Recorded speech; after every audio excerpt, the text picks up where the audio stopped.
8 into 64/63। ठीक,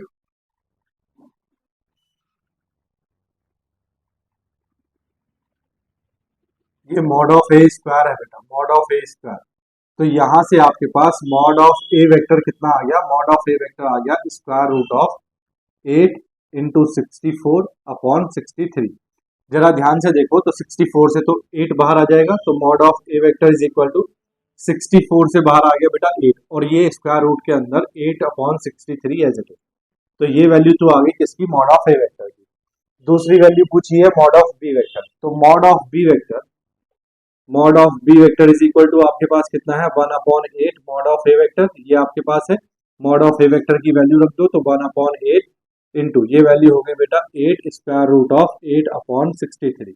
8 से 8 cancel, तो मॉड ऑफ बी वेक्टर की वैल्यू कितनी आई, 8 अपॉन स्क्वायर रूट ऑफ 8/63।